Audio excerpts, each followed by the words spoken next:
You're watching another new car spin. This is the Genesis GV80 all-wheel drive, Supercharged, top of the line coupe. Look at that, an SUV coupe from Genesis. It's a twin turbocharged V6 with an Supercharger, and I'm trying to understand what the Supercharger means. Basically, it's the same engine that comes in the flagship G90, which I can't get my hands on and has been out for like 2 years now. It's the all-elusive Genesis. This is the basically the SUV version that's been updated for 2025, I think. And well, I drove the regular SUV looking one. I don't know what that is even called, because this is the coupe. We don't know what they call the regular one anymore. Is this the SUV? I don't know. Let's pop the hood real quick because I want to talk about this. There it is. They say it's twin. Yep, twin turbo right there.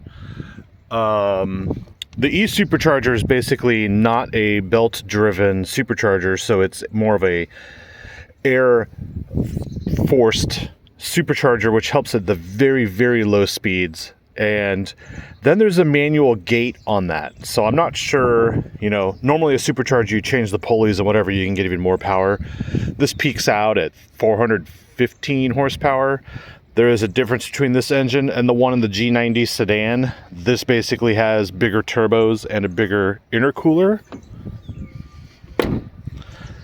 And I would normally drive these things and give you an impression about how it rides. I would tell you this, that it's definitely made to compete with a Mercedes. The only weird thing is it's actually better than a Mercedes, especially the GLE. And I can say that because you look inside, you go, oh, look at that, red seatbelts. Ooh, look at that. Alcantara. Ooh, look at that. That's not carbon fiber, but it looks pretty cool. But it doesn't have to be carbon fiber because it isn't. And as opposed to the coupe that I drove, which had a very light interior, it looked good, but I felt like I was always sitting on top. This car with the darker interior, I feel like I'm sitting inside, but also it feels bigger and heavier. So I don't know exactly how that's possible, but this thing definitely feels better than the Mercedes GLE, but it's $88,000 for this vehicle. 88 grand for that. Let me get my thumbnail shot here. I don't know. 88,000. That is a lot of cash for a Genesis. And tariffs aside, which may or may not be a thing. I just noticed the detail on that mirror. It's very Aston Martin DBX like. One thing is the ride. This ride quality, and give me props for one take, by the way, no editing on this garbage video. When you drive this thing, the first thing you notice is the cushy ride. And yeah, they're picking this car up in like 5 minutes. So I wait till the last minute to shoot these because between day 1 and day 7, my opinion may change. So here we go. Driving impression on this thing. You put it into drive. Sometimes I mix these two knobs up. What happens is you basically drive this thing along and it's all cushy and it's a nice experience. And you go, oh yeah, okay, this is nice. Then the road turns real. So we did our little off-road part here in this SUV. Now the road gets serious. So this is what's going to happen. It's got auto stop start and all that, but it doesn't necessarily do that when you change the drive mode into Sport Plus, which turns off traction control and then changes the RPM needle, and then the idle goes up to 0.9. I think it's basically super boosting. There is launch control in here. I don't know how to use it, but I think maybe I put my foot down.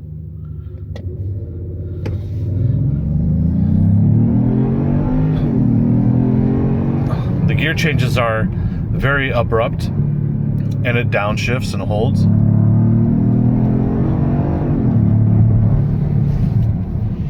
The brakes are strong. I feel though like this feature will never get used. The E-turbo part, or the E-supercharger part will never be utilized, because at $88,000 and that it's a Genesis, which is to compete with like a Mercedes.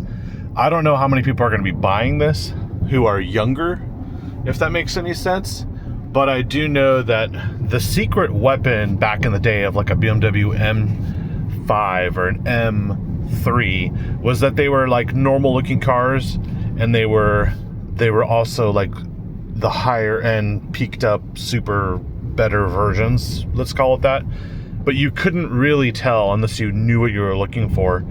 And that's the same thing with this car here.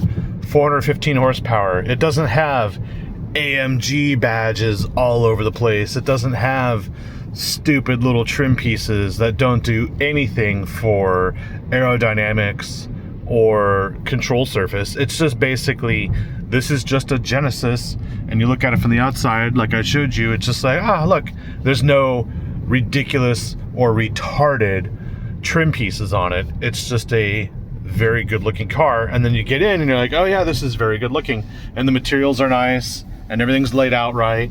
You know, you got your little kitchen cupboard in here, you got your junk drawer. I wouldn't be surprised to find knives and forks and spoons in there one day.